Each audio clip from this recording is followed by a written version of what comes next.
mungkin agak sedikit canggung ya. Saya upload videonya 2020. Mungkin pertanyaan kan, kenapa sih bang kamu nggak upload video lagi? Kenapa sih bang banyak di komen kalian komentar begitu? Mungkin alasan saya adalah saya mungkin sibuk dengan pekerjaan. Tapi saya akan berusaha konsisten di 2020 ini. Saya bakal upload video buat kalian. Bagi yang udah nonton, saya terima kasih banyak. Video saya udah viewsnya 1200. Saya terima kasih banyak untuk kalian, komen-komennya yang sangat bermanfaat. Untuk kalian semua, saya akan melanjutkan sesuai janji saya, itu tentang ojek tipsi. Mungkin 1 atau 2 hari ini saya bakal bahas mengenai bagaimana bedanya antara library dan bahasa pemrograman itu lebih lanjut. Bagaimana cara kalian untuk mudah mengerti bahasa pemrograman, bagaimana kalian untuk membuat structure yang bagus dalam membuat kerangka program. Nah, itu saya akan bahas next. Tapi yang jelas saya kali ini akan fokus ke ojek tipsi sesuai janji saya. Buat kalian yang belum nonton video saya sebelumnya, saya sudah menjelaskan ada 2 bahasa pemrograman yang support untuk iOS. Yang toolsnya sendiri adalah Xcode. Bahasa pemrograman itu bisa menggunakan Swift atau ojek tipsi. Dua-duanya available. Nah, kali ini kita bahas yang ojek tipsi dulu ya. Oke guys, ini saya udah masuk di halaman Xcode-nya. Oke, yang pertama kalian harus pilih sama seperti tahap sebelumnya, itu pilih single view app. Nah, di sini kan sama seperti sebelumnya. Product name ini adalah judul project kamu. Saya contoh ojek tipsi ya, maksudnya itu singkatan aja. Nah, ini organization name ini bisa kamu pakai untuk kalau kamu punya perusahaan, itu identitas perusahaan kamu, atau kamu nama pribadi kamu juga boleh. Pokoknya yang untuk detail di project kamu aja. Kalau organization identifier ini bakal nanti jadi key-nya dari App Store. Ketika kamu upload, ini bakal harus sama. Jika orang lain ingin membuka code kamu, dia harus tahu dulu organization identifier-nya. Kalau enggak, dia nggak bakal bisa ngerun, pasti ada bug. Oke. Nah, ini dia di language ini yang paling penting, jangan sampai salah. Language ini kalian ada 2, ojek tipsi sama Swift. Karena video ini saya akan membahas ojek tipsi, saya akan pilih ojek tipsi. Nih, user interface biarin default, pakai storyboard aja, lalu klik next. Ya, untuk kalian yang belum familiar, kalian bisa tonton video sebelumnya untuk lebih detail lagi gimana cara create filenya. Ini saya menjelaskan bagi yang udah nonton video pertama, jadi saya nggak ngulang dari awal. Oke, kita lanjut. Kalau untuk pattern dari file sendiri, kalian bisa custom, itu kalian bisa buat nama folder sendiri. Karena ini saya buat foldernya tutorial di YouTube, saya letakkan di sini aja semua project-project saya untuk video project YouTube ini. Create. Mungkin saya nanti akan bakal bahas kenapa saya checklist itu Git. Karena itu nanti kalau untuk project besar itu kalian kalau kalian nggak nge-checklist itu Git clone itu, kalian bakal kesulitan ketika kalian mau nge-clone project yang mana project itu repository-nya ada di Git. Nah, mungkin ada pembahasan sendiri untuk apa sih itu Git, apa sih itu GitHub, apa sih itu GitLab. Nanti saya bakal bahas. Untuk kali ini kita fokus ke sini dulu. Oke. Ini settingannya udah default. Display name-nya, nama projectnya saya buat contoh ojek tipsi. Nah, yang paling penting sih sebenarnya kalian menentukan target ini. Ini sedikit info untuk kalian semua. Ini sangat berbeda sama Xcode yang saya pakai sebelumnya di 2019. Karena saya udah pakai Xcode yang mana Xcode saya udah paling update itu di Xcode 11. Ada perbedaan di Xcode 11 mengenai tampilan toolsnya, untuk setting, sign in untuk akun developernya itu sangat jauh berbeda. Kalau kalian lihat video saya 2019 pasti kalian bakal heran, kok beda mas, kok beda pak, segala macam. Nah ini saya jelasin, ini sudah masuk ke tahap sweep 5, kita nggak menggunakan sweep 4 lagi. Nah kalau di Objective sih dia juga mengikuti Xcode 11 nya juga, perbedaannya pasti ada lah, setiap update pasti ada. Targetnya untuk kalian menggunakan iPhone 6 itu kalian nggak usah menggunakan iOS 13 targetnya. Itu device kalian bakal nggak ke-detect. Sama seperti iOS yang saya pakai, makanya kalian harus mengubah dulu kalau kalian ingin mengeran. Bagi yang mempunyai Mac 4GB RAM-nya 4GB nggak cukup untuk ngeran emulator, kalian pakai device kalian yang misalnya device kalian itu adalah iPhone 6, ya kalian harus pakai yang iOS 10.2, 10.0 targetnya, biar kalian bisa nyampe di iOS 12. Karena mentoknya di iOS 12. Kalian punya iPhone 6 jangan mimpi bisa punya iOS 3. iOS 13 itu nggak akan mungkin bisa. Karena saya udah coba, makanya saya tahu. Oke.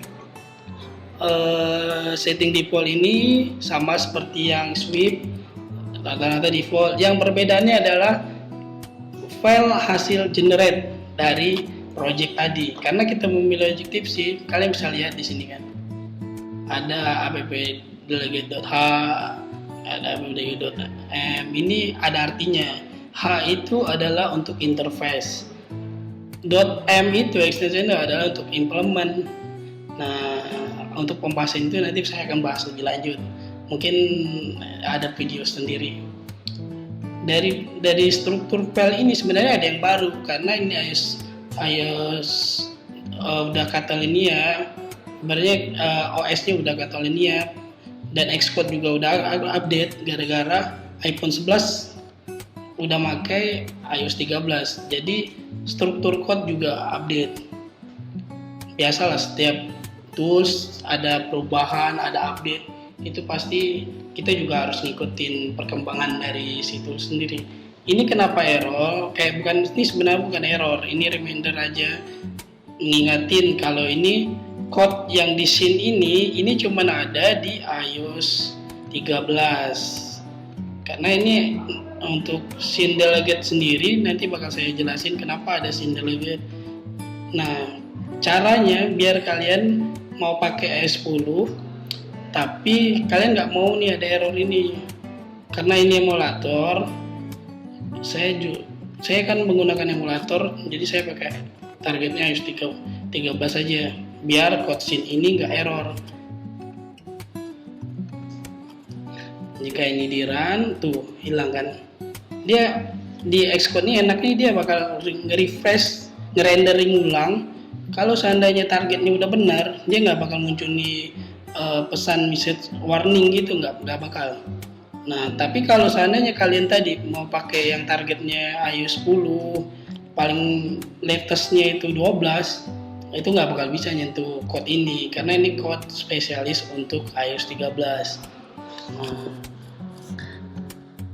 saya bakal buat tutorialnya hampir sama seperti yang sweep kemarin, yaitu ini sama ya, struktur filenya ada main storyboard, ada launch screen. Yang mana launch screen ini adalah seperti layar yang pertama kali muncul ketika aplikasi kalian di run. Main storyboard sendiri ini untuk kalian membuat desain aplikasi kalian, mau kalian bentuk seperti apa itu kalian bisa custom. Untuk kali ini saya cuman jelasin gimana sih membuat satu aplikasi simple, yaitu kayak Hello World doang untuk di Objective C. Advance-nya kalian harus lihat video saya selanjutnya biar kalian dapat update gimana cara membuat aplikasi, gimana cara membuat activity yang benar. Oke. Kali ini posisi untuk penambahan dari layer sendiri juga beda. Biasanya di sini ada 3 pilihan, di sini di atas 3 pilihan untuk nge-scroll ke arah main sinkronis antara UI dan coding. Nah, ini karena perbedaannya sangat jauh sekali ya, karena saya ngupdate-nya terakhir saya kasih tutorial ke kalian itu 2019, dan ini 2020 dan Xcode-nya udah update ke 11. Itu kesalahan saya sebenarnya, karena saya nggak bimbing kalian dari 2019 tiba-tiba udah lanjut ke 2020. Ya nggak masalah, kita belajar bareng aja. Ini kita desain dulu. Saya kasih item label di aplikasi saya. Saya akan buat hello world ya, untuk sederhana dulu. Hello world, hello.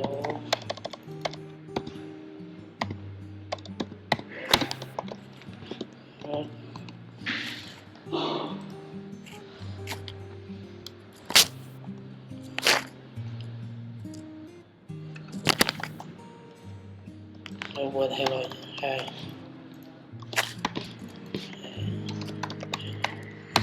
Nah, saya buat ini.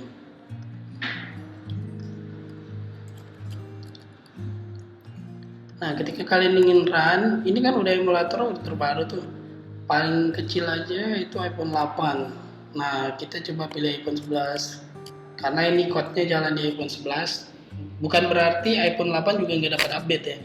Yang nggak dapat update di di iOS 13 itu cuman iPhone 6. Ingat, cuman iPhone 6 dan 6 Plus itu nggak ada sampai menyentuh ke 13. Jadi kalian harus beli device yang baru kayaknya untuk ngikutin coding ini. Karena kalau kalian maksain untuk menyentuh fitur-fitur yang disediain iOS yang terbaru sekarang, kalian akan terkendala dengan device. Emulator bisa digunakan, ya bisa, tapi ada keterbatasan yang mana kalian nggak bisa permission untuk kamera, banyak lagi yang lainnya. Nah, kali ini ada yang berbeda ya, saya buat video di kantor saya, jadi agak maklum kalau seandainya ada suara teman-teman saya yang kerja di sini. Oke, kita next. Ini saya udah berhasil desain storyboard untuk ngegenerate dia menjadi aplikasi. Ini kita tinggal klik build and run. Kita tunggu dia generate dulu sampai emulatornya keluar. Nah, ini udah keluar emulatornya. Ini sampai muncul emulator. Tunggu dulu, dia lagi nge-build.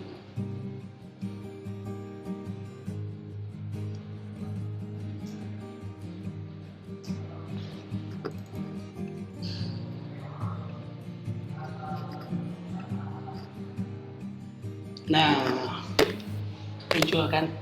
Sebenarnya segampang itu kalian bisa buat. Gak mungkin bagi kalian ini gampang karena baru Hello World ya. Anggapannya gampang, kita cuma buat label terus kita desain. Ya, mungkin lebih gampang daripada Android sih. Kalau menurut saya sebagai programmer iOS. Cuman kalian bakal dapat suasana yang berbeda ketika kalian mendalami iOS sendiri. Karena banyak hal yang harus kalian pelajari benar. Karena ya saya bisa jamin untuk kalian yang fokus untuk belajar iOS, peluang kerja sangat besar. Karena iOS itu jarang sekali orang yang sedikit sekali yang bisa skill iOS. Kecuali Android itu mungkin bisa dibilang udah banyak ya. Karena selain resource-nya murah, cuman butuh laptop yang hardware aja yang 5GB dan RAM 8GB aja udah bisa. Cuman kan kalau Mac butuh biaya besar untuk mulai. Cuman sebanding dengan apa yang kalian dapat nanti ketika kalian di dunia kerja. Ya, kalian harus fokus juga untuk bisa capai itu semua. Nah, ini udah.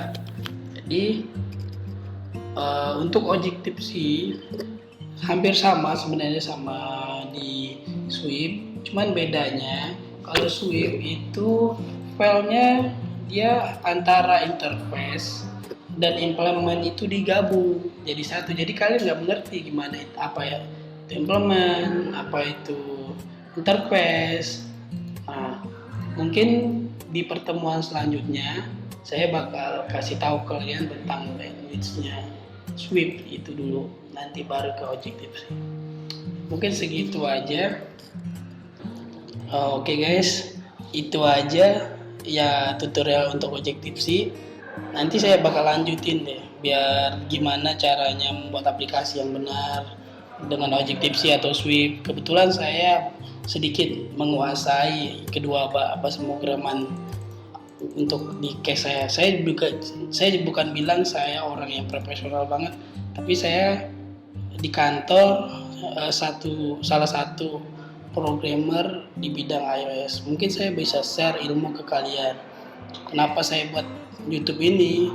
Karena saya pengen teman-teman semua di luar sana mempunyai referensi.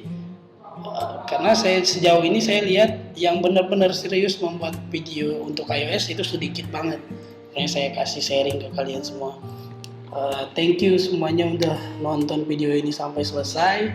Saya berterima kasih.